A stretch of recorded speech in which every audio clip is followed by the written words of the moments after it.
Lishoni lilanga babukele emakhaya egameni elinamandla igama lenkosi yethu Jesu. Ngiyanibingelela egameni lika Jesu. Ngidumelang, I greet you all in the precious name of our Savior Jesus Christ. This is the time, this is the moment lana uNkulunkulu azoguqula ashintshe imeko ojongane nayo. Siyambonga uNkulunkulu osigcinile ukuze kufike lesikhathi. Isikhathi sethu njengoba ubona nje manje ku7 ngihleli nawe sikhona la kuThulas TV MTV la sithi khona uJehova ufohlile okusho khona ukuthi unguJehova Balperazim uNkulunkulu ofohla njengamanzi. Siyalibonga ke lethuba uNkulunkulu futhi nalamuhla asiphe lona to be in his presence. Iqiniso lithi ke bafethu kukhona namuhla abanye kusena ababanyakazisile bangavuka bebanama plan alamuhla bebanama plan ukuthi uma kuphela lonyaka bafuna ukwenza u1 2 3 kepha sebandlulile emhlabeni lokuthi thina nawe sihleli namuhla kusho khona ukuthi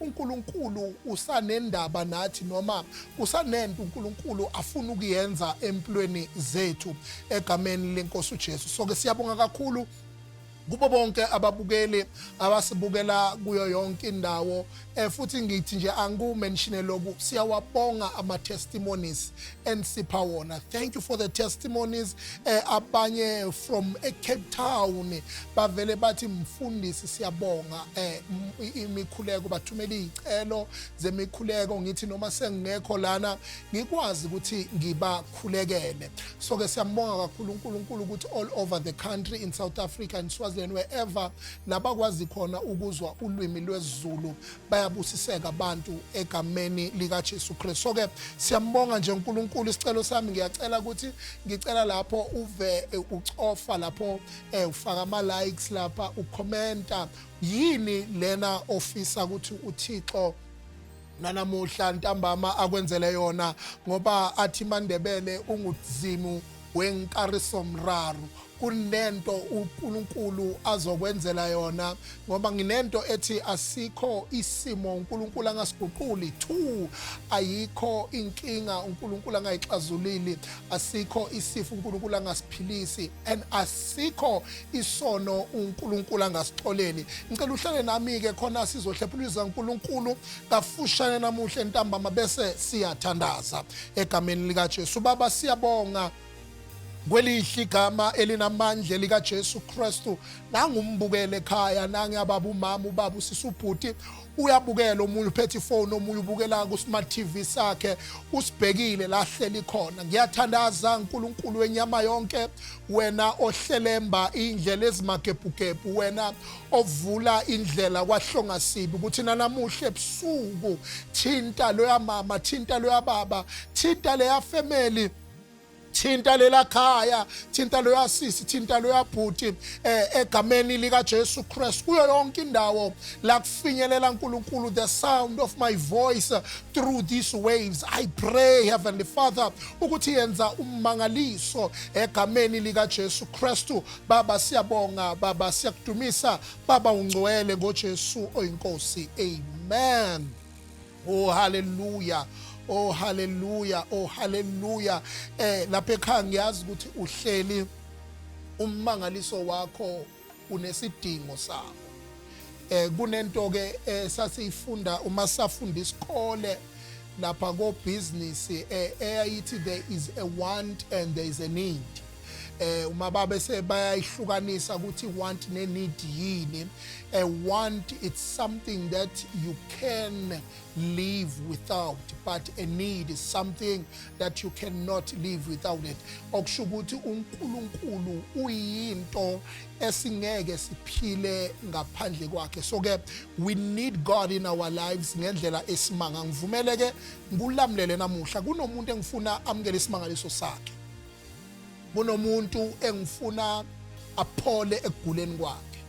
Kunomuntu engifisa ukuthi iqalekiso abamkhwife ngazo zisuke empilweni yakhe. Kepha ke namuhla kube nento nje mangikhuleka ethi angimcushise ukuthi yini ezohindarisha evimba ummangaliso wakho.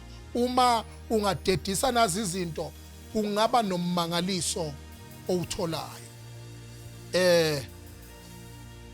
ngicela nje sivule encwadini kaIsaiah chapter 59 1 no 2 ngizofunda nje kancane bese siyaqhubeka. Lithi, but your iniquities have separated you from God. Your sins have hidden his face from you so that he will not hear. Yini imbangela eyenza ukuthi uNkulunkulu abe sengathi uvaleke indlebe kuwe sothandazile, soyile esontweni wakhuleka, sothandazeliwe ngabafundisi bakuthandazela, wawa wavuka, bakwenza konke okudingekayo, but impilo yakho loku ime ndawonye. Yini lena ekuvala indlebe zikaNkulunkulu? Lithi lana izwi kaNkulunkulu, ukungcola kwenu kubuvalile ubuso kaNkulunkulu. Okusho ukuthi uNkulunkulu uvale kubuso futhi he will not hear your prayers no matter how much you cry. Question is, yini lokungcola, this iniquity, loku okuvale impilo yakho? Lalelani bafethu, siyonithandazela kuyoze kubuye uJesu impilo yakho loku imile, uyoya onke emasonto, you will not receive your healing. Question is, ufuna nje i-breakthrough kangaka empilweni yakho? Inhliziyo yakho isendaweni e-right yini? Inhliziyo yakho is in a good place na? Noma umuntu ofuna uNkulunkulu akwenzela izinto kapha inhliziyo yakho ingcolile, inhliziyo yakho isanenzondo, kunabantu ongabakhulumisi kufamily, kunabantu ongafuni ukubaxolela, unenhliziyo that is hard to forgive. Yabona uma usufuna inkululeko empilweni yakho, you forgive everyone, not for them, but you forgive them because wena kunento oyifunayo kuNkulunkulu. Ngoba the more your heart is heavy, ihindarisha ukusebenza kaNkulunkulu empilweni yakho. Oh, angizwe. The more your heart is heavy and forgiving heart, ihindarisha le healing ekufale kuthi kulocate, ihindarisha lo msebenzi ofana uthole, ihindarisha the miracle of God afuna ukuyenza ebomini bakho because inhliziyo yakho ingcolile. You don't forgive, ubambele abantu maqhubu.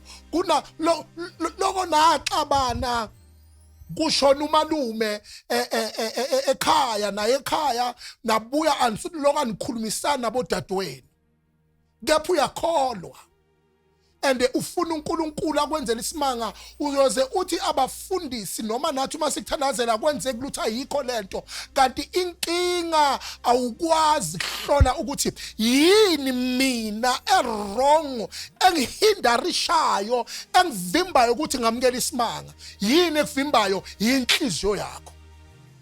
Akhathalekile how much fasting, how much prayer you will do until you come to a point where you learn to let go of some heavy stuff esenhlizweni yakho. I mean heavy things. Kunezinto ezaziwa nguwe ezakhele enhlizweni yakho. The more you don't let them go, you are delaying your miracle. You are delaying your breakthrough. You are delaying ukuthi lento uNkulunkulu akudalele yona ikulocate. Why? Because your heart inje. Akubhlungu inhliziyo yakhe inje uphatha iBhayibheli. Uphatha iBhayibheli uyakholwa umusho. Kepha your heart is not in a good place. And the logo lithi iBhayibheli buyabusitha ubuso kaNkulunkulu. Uthi uma ukhuleka uNkulunkulu abheke eceleni. Why? Because your heart is not a heart that wants to repent, but it's a heart, inhliziyo enomona efuna ukwenzelwa, kepha when you are not playing your part in forgiving people. Umangaliso wakho namuhla uzowuthola because you will stand up, you will take your phone, you will call people uthi nomfethu ngime ngakona ngiyaxolisa noma ngabe nguye lo muntu nayi ayinkinga le noma ngabe nguye lo muntu owakona you will stand up uthi mfethu asane zidlule lapha. Why wenza njalo? Uzobukeka njengesilima kepha uzobe ulanda imfihlakalo yakho. So those are the hindrances that hinders miracle or miracles in a person's life. Kunobhuti bafethu namuhla ngifuna uwamukela isimangaliso sakho ngempela. Kunobhuti othola ukuthi kunezingane kunosisi amshiya nabantwana. Kungenzeka wasiphika leso sisu. Ngenzeka lo bhuti uyasi ingane yakhe kepha inkinga yakhe noma uyasebenza akayondli lengane. Ayike mfethu angifuni ukutshela manga. Yonke imkhuleko singayenza noma ungayoyilanda kuphi nomhlaba it will not work for you. Why improfethi ngeke isebenze? Yingenxa yokuthi kunezinto ezivulwa ukuthi wenza kahle. Never mind leyo ukuthi vele bakhona abantu abathakathanayo bazokuthakatha, but le part okufanele yenziwe nguwe yenze le yokuthi akungabi nenyembezi zosisithize ezikhala ngawe. Akungabi nomntwana thize olili inyembezi wena baba wakhe uphila kepha ungakwazi to meet his or her needs. Ngoba lezo inyembezi zinamandla okuthatha lento atmaswati inganangana ingidi kuvalele kummangaliso wakho.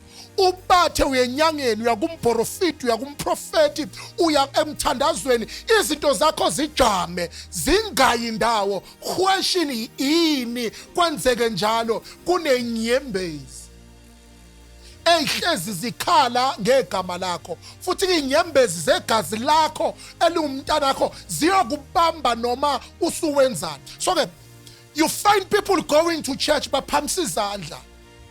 You find people bathandaza bagqoke kahle but they don't want to attend these such things.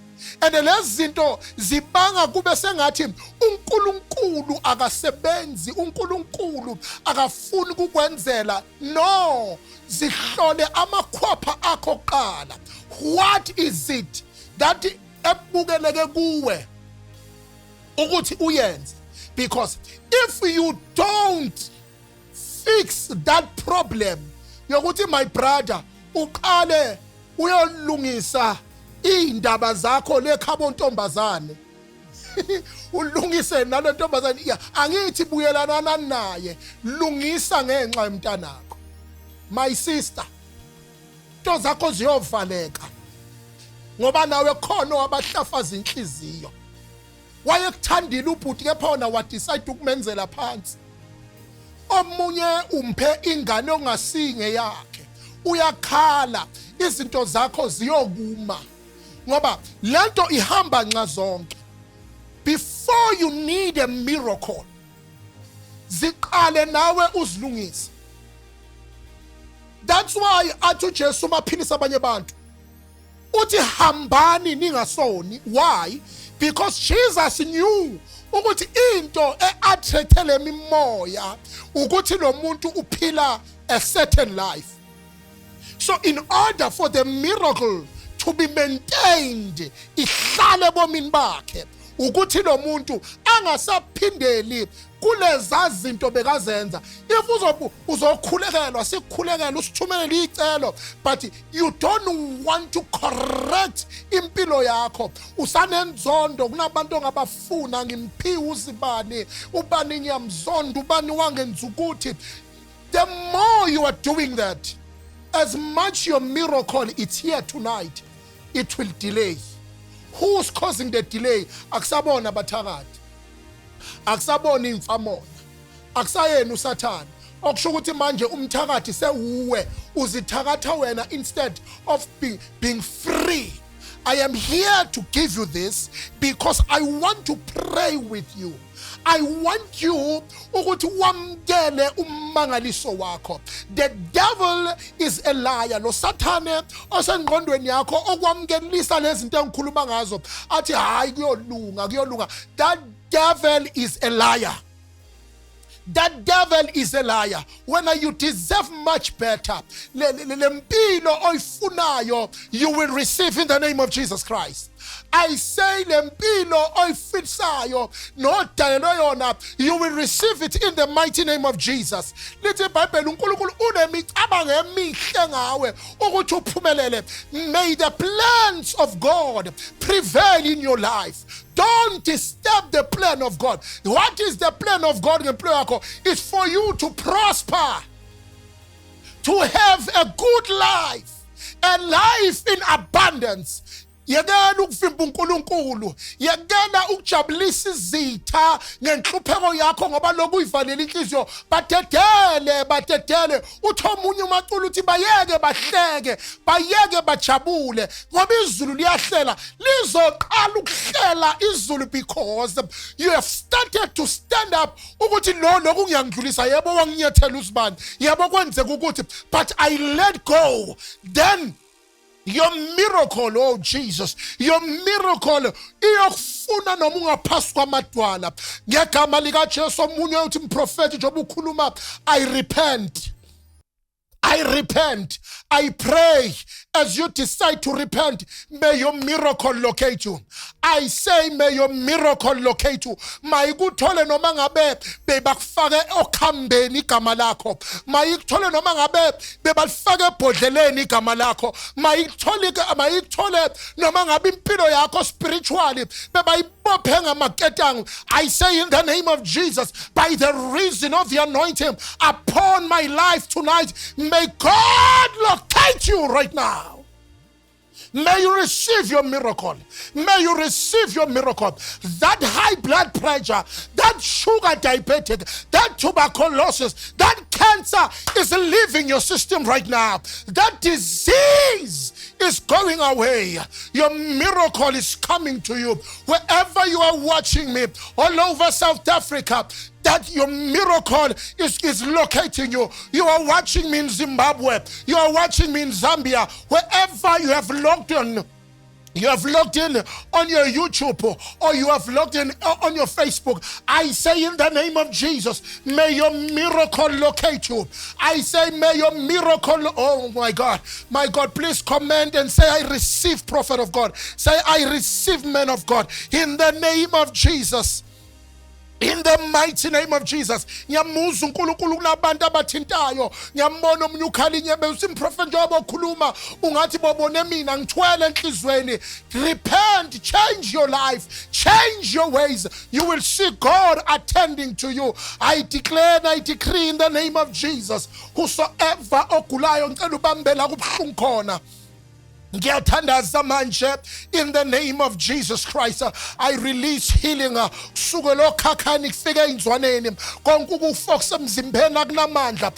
command those sickness to leave. I command every pain to leave you. Every demon that is destroying your life, I command it right now to leave you right now in the name of Jesus. Ngenzeka usebenzi kuvalwe ngehlahla amadimoni abophila valile. Ngithi you are free now. You are free now. You are free now in the name of Jesus. In the mighty name of Jesus. Nyakela, please comment and send your prayer request on the number you see. uNkulunkulu khona kwenzayo kuwe. uNkulunkulu khona kwenzayo kuwe. Okumnandi as we are going to begin July, uNkulunkulu senzela umusa sizothatha ama call enu sikwazi ukunithandazela on air. Because your life is important. That's why we are here. It's not about SP Mohanedi, but it's about you who's watching us. Ukuthi uNkulunkulu nawe kulonyaka akuhlekise. Sengenza njena sengiphuma ngithi uNkulunkulu akakwenzela isimanga. uNkulunkulu makakuhlekise nawe. uNkulunkulu makakujabulise. It's not over until God say it is over. uJehova makakufohlele njengamanzi amakhulu. uNkulunkulu omusa anibusise. Shalom. uJehova ufohlile.